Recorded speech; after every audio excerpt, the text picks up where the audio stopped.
Olá, estudantes. Espero que todos estejam bem. Meu nome é Heitor. Eu sou um aluno do Instituto Federal, sou do programa da CAP de Ciência Pedagógica. Aqui nós vamos dar uma aula extra para vocês, tá bom? De movimentos em campo, gravitacionais e uniformes, né? A balística. Nesse caso aqui a gente vai ver um pouquinho daquele conteúdo dos movimentos em relação à diagonal, tá certo? Quando eles são jogados com um determinado ângulo em relação ao eixo horizontal, ou nós vamos também estudar aqueles momentos de queda. A gente também estudou isso aqui lá naqueles conteúdos de peso, força-peso, lá nas leis de Newton também. A gente deu um pouquinho, uma breve noção sobre isso aqui. Vamos começar aqui, né? Introdução. No movimento de abandono do lançamento, os corpos são submetidos exclusivamente à força-peso. É aquele caso, como nós estamos na superfície da Terra, não é? Se você joga uma coisa em alguma direção, ela vai estar sob ação durante todo aquele percurso, sob a ação das forças da gravidade. Por quê? Porque quando você joga, você vai estar fazendo com que aquela massa esteja sob efeito da ação das dos campos gravitacionais. Nesse caso, como é uma massa, a Terra vai atrair aquele corpo para baixo, né? Então, no caso, vai ter uma força ali atuando sobre ela, que é a força-peso. Então, durante todo aquele movimento, ele vai fazer um percurso com a força-peso puxando ele para baixo, certo? Nesse caso, para facilitar o estudo, é preciso negligenciar os ventos do ar nesse caso, né? Bom, é aquele caso. Como aqui no planeta Terra nós temos a resistência do ar, né? Nós temos a atmosfera, então o corpo vai meio que sofrer alguma resistência quando passar por esse movimento. Isso é diferente para outros lugares, quando aqui não tem atmosfera. Por exemplo, a Lua. Se nós fizermos fazer esse estudo lá na Lua, nós vamos ter que considerar a força da gravidade da Lua, né? Quer dizer, uma aceleração da gravidade da Lua, e também nós vamos desconsiderar a resistência dela, porque ela não tem atmosfera. Então, nesse caso, dá para a gente entender um pouquinho esses casos particulares, né? As teorias a respeito desse movimento começaram com Aristóteles, afirmando que existiam no universo apenas quatro leis naturais: terra, água e fogo. Logo, todos os corpos, fogo e ar. Logo, todos os corpos deveriam retornar ao seu lugar natural. Bom, eles acreditavam que bastava você jogar alguma coisa para cima, né? Que esse negócio naturalmente iria para baixo, né? Devido essa ideia que eles tinham de que todos os elementos têm que ficar no seu lugar natural, né? A terra, água, fogo, e por aí vai, né? Essas teorias do pessoal lá que depois foram avançando, fez estudos, as pessoas foram contradizendo as ideias desse pessoal, e acabamos que nós temos hoje uma ideia bem fixa, que é da força da gravidade, da aceleração, que nos permitem entender e formular as teorias do universo, né? Que dá para a gente nós compreendermos e nos guiarmos por aí, né? Toda essa concepção aristotélica só começaria a desabar em meados do século XVI, com o advento dos trabalhos de cientistas como Galileu. Foi a partir desse pessoal, né, que começou a estudar os fenômenos naturais da Terra, né, a gravidade, que começou-se a refutar essas ideias do pessoal, né? A aceleração de um corpo em movimento livre, né? É aquele caso, quando a gente joga alguma coisa para cima, vai ter que voltar para baixo, né? Considere corpos lançados ou abandonados na profundidade da Terra. Considere, nesses casos, ausentes da atmosfera terrestre, né? Bom, então aqui a gente vai pegar aquele princípio da dinâmica, né? A segunda lei de Newton, e vamos ter que considerar a força igual a força peso, certo? Que é a massa vezes a aceleração, que é a força resultante, igual a massa vezes a gravidade, que é a força peso. Nesse caso aqui a gente vai considerar o quê? Que a aceleração é igual à gravidade. Nesse caso, quando a gente joga um corpo em direção para cima, ele vai estar sob a ação exclusivamente da aceleração da gravidade. Então, ele vai ser um movimento acelerado, né, que vai obedecer o princípio da dinâmica, mas a aceleração vai ser a aceleração da gravidade, nesse caso. Desse modo, após abandonar uma única força que atua sobre ele, que é a força B, dizemos então que o movimento é de uma partícula livre. Nesse caso, é uma partícula livre, beleza? Bom, movimentos verticais em campos uniformes, certo?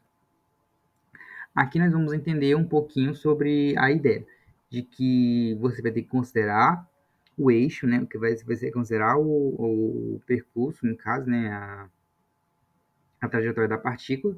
Se a gente considerar o movimento na subida, a gente vai considerar a gente considera a aceleração como sendo negativa, tá bom? Tá bem aqui a relação. Se a gente considera a trajetória de baixo para cima, como está nesse caso aqui, a aceleração sempre vai ser negativa.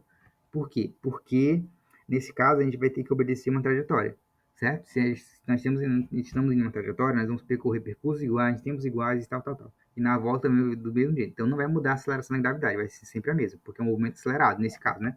Ao lançar um corpo para cima ou para baixo, é preciso considerar a aceleração da constante igual a g. Nesse caso, a é igual a g, né? Que é o módulo de A. Nesse caso aqui, a gente vai ter que entender esse caso, tá bom? A aceleração da gravidade vai ser igual a aceleração. Por quê? Porque é um movimento acelerado. Em um caso do campo gravitacional uniforme, o movimento vertical de um corpo sob a ação exclusiva do seu peso é uniformemente variado. Naquele caso, né, nós vamos ter que obedecer todos aqueles princípios da cinemática. O sinal positivo ou sinal negativo da aceleração depende apenas da posição adotada. Nós vamos considerar qual, né? Se for adotado para baixo, a aceleração da escala será positiva, não importando a orientação. Agora é outro caso. Aqui eu falei de cima para baixo, né? De baixo para cima, né? Que a aceleração vai ter que ser sempre negativa. Agora, se a gente considerar de baixo para cima, se tanto estiver subindo ou caindo, a aceleração vai ter que ser considerada como positiva, tá bem? Se eu estiver orientado para cima, a aceleração da escala será negativa, não importando sua orientação, tá bem? É aquele caso, o inverso não vale. Aqui nós também temos algumas propriedades do movimento vertical. A primeira propriedade, por exemplo, corpos abandonados no mesmo local e de uma mesma altura em relação ao solo demoram o mesmo intervalo de tempo para chegar ao solo, não importando a massa. Bom, isso é muito comum a gente ver. É muito, mas muito comum a gente ver. Se a gente pegar uma bola de boliche ou uma pena e soltar ela de algum lugar, do segundo andar de alguma casa, por exemplo. A gente pega esse negócio e joga de lá. A gente vai ver que a bola de boliche chega muito, mas muito mais rápido do que a peninha, né? Por que isso acontece? Bom, a pena, ela vai meio que caindo, planando, certo? Não tem aquele desenho lá do Toy Story que o Buzz Lightyear fala: ah, eu caio com estilo, né? Está caindo com estilo. Pois é, então, a peninha vai cair com estilo, né?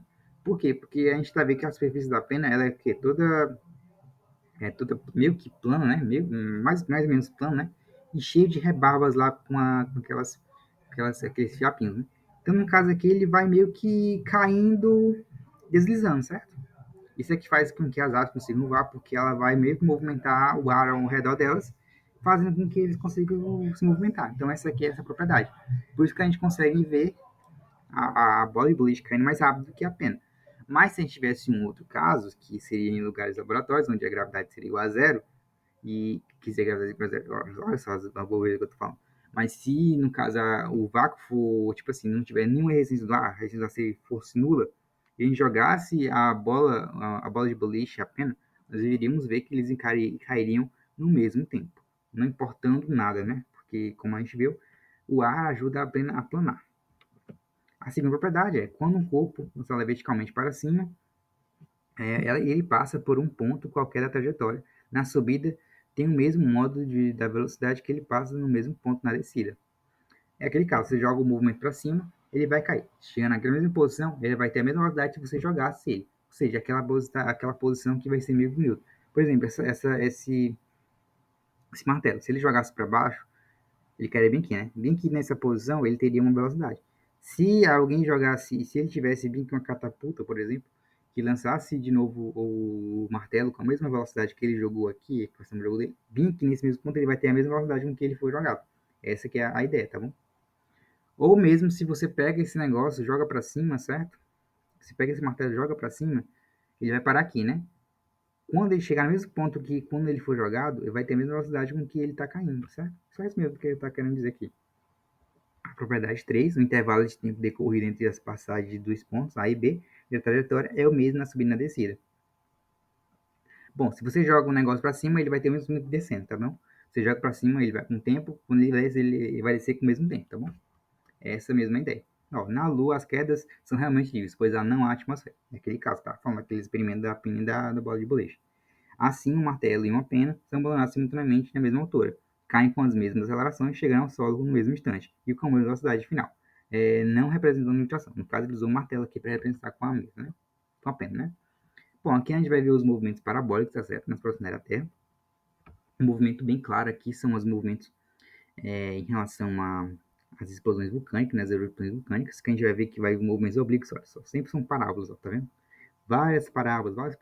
Que isso aqui são o quê? São os detritos de rochas que vêm dos vulcões, né? Ó, considerando o projeto lançado obliquamente com velocidade V0. Beleza, aqui lançamos o nosso objeto, tá bom? Inclinado sobre a ação é alfa em relação ao ponto horizontal, para facilitar o raciocínio ignorar horizontal. Sim, a gente vai ter que ignorar a intensidade nesses casos aqui, a menos que ele fale na questão que vamos ter que ignorar a residual, a gente vai utilizar somente sem residual para ficar mais fácil do experimento, tá bom? Bom, no caso a gente está jogando um objeto, né, nessa posição, com velocidade v0. Nesse caso a gente está considerando o quê? Um eixo x, um eixo y, tá bom? Nesse caso ele vai ter o quê? Vai ter um ângulo, certo? Esse ângulo dele, a gente vai ter que separar, né? Vai ter uma velocidade para o eixo x e uma velocidade para o eixo y. Aqui nós vamos ter uma decomposição vetorial. Aqui é estudar de vetores, tá bom? Aqui nós estamos usando o eixo ortogonal 0x, tá bom? Em que a posição de V0 pode ser decomposta nos componentes x e y, tá bom? A gente decompôs lá e tal. Como é que a gente pode fazer? Por exemplo, o seno de alfa é o quê? É a velocidade v0y dividido por v, né? Que é a velocidade do v0, que é a velocidade desse negocinho aqui. Então, a gente vai ter o quê? O v0x é o quê? O v0y é o quê? V0 vezes o seno. E o v0x é o v0 vezes o cosseno, tá bom? Nesse caso aqui, a gente vai considerar a ação da gravidade, né? Porque nós estamos considerando um movimento oblíquo, tá bom? Ó, nesse caso, eu vou concluir que a aceleração vetorial, segundo o eixo y, é igual a aceleração constante. Então, a gente vai ter duas relações aqui. A primeira relação, se ele está se movendo pelo eixo x, ele está tendo uma velocidade que constante, tá bom? Então, essa velocidade é essa aqui. Se ele for usado na vertical, ele vai ter a ação da força da gravidade. Então, ele vai ser um movimento aqui acelerado, tá bom? Ó, o movimento projeto segundo o eixo vertical, o y, retilíneo uniformemente variado. Nesse caso, a aceleração terá em módulo igual à aceleração da gravidade, tá bom? A aceleração vai ser constante nesse caso. Já o projeto na região do horizontal, o y, ele é regime uniforme, então ele vai ser constante durante todo esse percurso, tá bom? Por quê? Porque no caso no eixo y, ele vai ter ação sobre a força da gravidade. Ó, é importante notar que o movimento segundo o y equivale ao movimento com velocidade para cima e com velocidade v0y. E na v0, velocidade ox. Essa aqui é a relação, tá bom? Bom, aqui nós vamos ver um pouquinho o tempo de subida, tempo de descida, tá bom? E nesse caso aqui, a gente vai ter que ver o seguinte. Por exemplo, quando a gente está subindo, a gente viu que o tempo que sobe é o mesmo tempo que desce, né?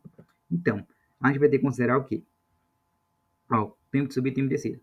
Bom, no caso do eixo x, nós temos que considerar que ele é um movimento uniforme. No caso, vai ter que obedecer essa seguinte relação aqui, que é x igual a x0 mais vxt, né? Que é a velocidade de vx. Vx é o quê? É o cosseno vezes a velocidade inicial dele. No eixo y, nós vamos ter a seguinte forma. No caso, aquela do movimento acelerado, tá bom? Tanto essa como essa aqui, isso aqui é para saber o tempo. E o que a gente vai fazer? Considera a fórmula para a velocidade, né? Basta saber que é o v0x é igual a v0 vezes a ação de massa, que é a velocidade e a altura máxima, tá bom? No caso, a gente vai ter que considerar o quê? Ó, ele vai ter a altura máxima quando isso aqui for igual a zero. Então, a gente vai poder calcular o tempo dessa forma. Tá vendo aqui, ó? V0 vezes o seno dividido por g. Isso aqui é basicamente o tempo da descida, tá bom? Esse aqui é o tempo da descida que a gente vai fazer. Se a gente somar essas coisas duas vezes, a gente pegar esse negocinho e somar duas vezes, a gente vai chegar nesse negócio aqui, é o tempo total, tanto subida como descida. Bom, aqui é o cálculo da altura máxima e do alcance de altura máxima. Bom, a gente vai fazer aqui umas manipulações de alguma forma, tá bom? Essa aqui é a fórmula de Torricelli. E para a altura H, esse aqui vai ser a altura máxima. Então, fazendo algumas relações, passando então dividindo, vai chegar essa fórmulazinha aqui. E para alcance máximo, esse aqui a gente vai ter que usar aquelas relações lá da... Porque, tipo assim, a altura máxima é a altura daqui até aqui, né? Alcance máximo vai ser a altura que ele for jogado, tal, e chega até aqui. Então, vai ser essa distância para cá. Nesse caso, ela é dada por essa fórmulazinha aqui, ó. Tá bom? Observe que A é o valor de AX, enquanto corresponde ao T, enquanto o tempo total T, né? Se a gente pegar isso aqui e substituir lá, a gente acaba chegando nessa formulazinha aqui, entendeu? Por isso que é esse valor, tá aqui, ó. Tá bom? Tá. Isso aqui é aquelas ações de trigonométricas, tá bom? O V0 ao quadrado, tá bom? Fica 2 V0 aqui, né? Aqui é as ações trigonométricas. E a gente consegue encontrar aqui o seno de 2 alfa, tá bom? Esse aqui é o alcance máximo. Bom, aí aqui a gente vai para um exemplo e a gente acaba a nossa questão, tá bom? Um corpo é lançado obliquamente com velocidade V0 e módulo de 50 metros por segundo sobre o ângulo de lançamento. Tá aqui os ângulos, tá bom? Esse ângulo alfa, tá aqui o seno e o cosseno, conforme figura indicada. Calcule considerando D0 a disciplina da frequência do ar, a intensidade da velocidade XVE ao passar pelo ponto do arco do vértice separado. Esse caso aqui, esse ponto aqui, né? A velocidade no ponto mais alto da trajetória é igual que a V0 igual a V0x. Então, vai ser o quê? Porque aqui vai ser o quê? Ele vai ter zero influência sobre a força da gravidade, porque aqui vai ser zero, né? Então, ó, V0 cosseno, né? Cosseno de alfa é 0,350, 540, né? E aqui é o tempo da subida, né? Só substituir jogando aquela fórmula lá, V0, 50, V0, 6, dá 3 segundos. Então foi isso, muito obrigado.